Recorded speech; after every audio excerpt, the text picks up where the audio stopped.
কি করবো আমরা, এই 3y² কে এই পাশে রাখছি, আর এই y² গুলোকে এক পাশে নিয়ে আসবো। মাইনাসটা আছে, এই পাশে আসলে কি হবে, প্লাস 2y² হবে।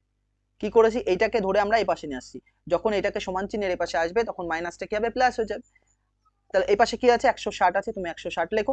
এই মাইনাসটাকে ধরে এবার ওই পাশে নিয়ে যাও, মাইনাসটা ধরে ওই পাশে নিয়ে যাবো, যখন মাইনাস বলবে আমি তো মাইনাস আছি, আমাকে প্লাস করো, তাহলে মাইনাস ওই পাশে গেলে কি হবে, প্লাস হয়ে যাবে 20। তাহলে এইদিকে কত আসছে দেখো, 3 আর 2 5 হবে, আর সাথে কি থাকবে, y², মানে 3টে y² এর সাথে 2টো y² যোগ করলে 5টা y² হচ্ছে। আর এইদিকে কত আসছে, 180, 60 আর 20 যোগ করলে 180 হচ্ছে।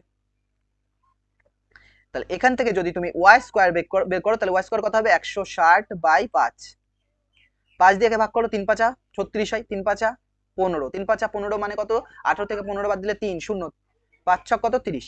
তাহলে এখান থেকে আমরা y² সমান সমান কি পাচ্ছি, 36 পাচ্ছি।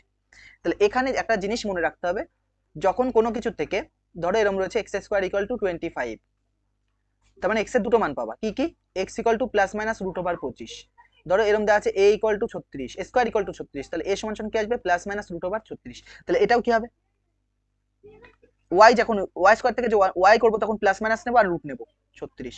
তাহলে এখান থেকে কি কি মান কি আসছে দেখো, y = এই প্লাস মাইনাস থাকবে, আর রুটের ভেতরে 36 কে মানে কত লিখতে পারি, 6 আর 6 6 6 36, তাহলে বাইরে কত আসছে, +-6, মানে y এর দুটো মান পাচ্ছ, কি কি মান পাবা, একটা +6, এখানে যদি লেখো একটা +6 একটা কত, -6।